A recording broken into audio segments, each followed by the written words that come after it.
Lesson plan diary का आपका 12वां जो टॉपिक है वो है बीमा इंश्योरेंस। तो शिक्षण बिंदु में बीमा का अर्थ, बीमा के प्रकार, जीवन बीमा का अर्थ, उद्देश्य एज इट इज़ रहेंगे, अपेक्षित व्यवहारगत परिवर्तन यह भी एज इट इज़ रहेगा, सिर्फ बीमा को चेंज कर दिया जाएगा।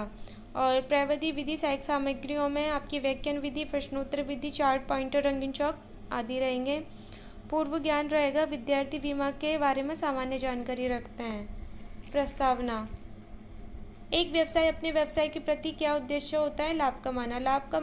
लाभ होने के साथ व्यवसाय में क्या हो जाता है? हानि से बचने के लिए एक व्यवसाय क्या करता है? तो वह जोखिमों से सुरक्षा करता है। जोखिमों से सुरक्षा कैसे मिलती है? तो बीमा द्वारा। बीमा क्या होता है? आपका समस्यात्मक प्रश्न रहा। उद्देश्य, जोखिमों से सुरक्षा बीमा द्वारा किया जाता है। विद्यार्थियों, आज हम बीमा के लिए विस्तृत अध्ययन करेंगे। बीमा का अर्थ, बीमा के बारे में हम व्याख्या कर सकेंगे। इसके जो विकासात्मक प्रश्न निकलते हैं, एक व्यवसाय में क्या होता है? लाभ अथवा हानि नुकसान की भरपाई किससे की जाती है? तो बीमा द्वारा। बीमा क्या होता है? समस्यात्मक प्रश्न। छात्र अध्यापी का कथन में, बीमा को अंग्रेजी में इंश्योरेंस कहते हैं। बीमा का मतलब जोखिम से सुरक्षा है। अगर कोई बीमा कंपनी किसी व्यक्ति का बीमा करती है तो उस व्यक्ति को होने वाली आर्थिक नुकसान की भरपाई बीमा कंपनी करती है। बोधात्मक आपके लिख लेंगे, बीमा को अंग्रेजी में क्या कहते हैं? इंश्योरेंस। बीमा के अंतर्गत किसके प्रति सुरक्षा मिलती है? तो जोखिमों से। व्यक्ति के आर्थिक नुकसान की भरपाई कौन करता है? तो बीमा कंपनी। शिक्षण सामग्रियों में आपका रहेगा प्रश्नोत्तर, व्याख्यान और बीमा के जो अर्थ हैं उसको हम हाईलाइट कर देंगे। बीमा को इंश्योरेंस कहते हैं। सेकंड है जीवन बीमा का अर्थ, ज्ञानात्मक और अभिरुचात्मक आएगा। और इसके जो विकासात्मक प्रश्न निकलते, बीमा कितने प्रकार का होता है? तो 2 प्रकार का होता है, जीवन बीमा और साधारण बीमा। जीवन बीमा कराना क्या कहलाता है? तो जीवन बीमा कराना जीवन बीमा ही कहलाता है। जीवन बीमा से आप क्या समझते हैं? समस्यात्मक प्रश्न।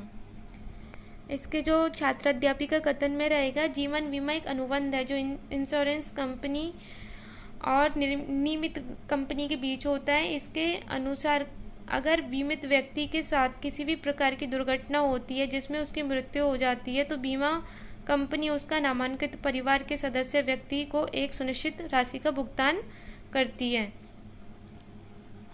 बोध प्रश्न में जीवन बीमा क्या है? एक अनुबंध है। जीवन बीमा में किन के बीच अनुबंध होता है?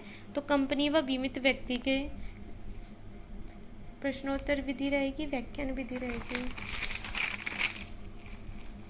बीमा के प्रकार, नुकसान की आशंका से निपटने के लिए क्या होता है? तो बीमा। क्या व्यक्ति के जीवन का भी बीमा होता है? यस। बीमा कितने प्रकार का होता है? तो ये समस्यात्मक रहेगा। कौशलात्मक, छात्र अध्यापी का कथन में, बीमा 2 प्रकार के होते हैं, जीवन बीमा जिसको हम लाइफ इंश्योरेंस और साधारण बीमा जिसे हम जनरल इंश्योरेंस कहते हैं। साधारण बीमा में वाहन, घर, पशु, फसल, स्वास्थ्य, यात्रा आदि शामिल हैं, जबकि जीवन बीमा में व्यक्ति के जीवन का बीमा होता है। विद्यार्थी कथन को सुनेंगे। बोध प्रश्न, बीमा कितने प्रकार के होते? तो 2। दोनों प्रकार की बीमाओं के नाम लिखिए, तो जीवन बीमा एंड साधारण बीमा। इसमें बीमा के जो पॉइंट्स उनको हाईलाइट कर देंगे। मूल्यांकन प्रश्न में, बीमा को अंग्रेजी में क्या कहते हैं? Bank, company, insurance, shares. बीमा कितने प्रकार के होते हैं? 1, 2, 3 या 4। बीमा कितने प्रकार का होता है? First question. सेकंड क्वेश्चन, जीवन बीमा के अंतर्गत नामांकित व्यक्ति को निश्चित राशि का भुगतान कौन करता है? लघुरात्मक में रहेगा बीमा क्या है, जीवन बीमा से आप क्या समझते हैं, और निबंधात्मक में रहेगा जीवन बीमा के प्रकार को वर्णित करें। जो आपका इंश्योरेंस है वो टॉपिक क्या होता है? ख़त्म होता है।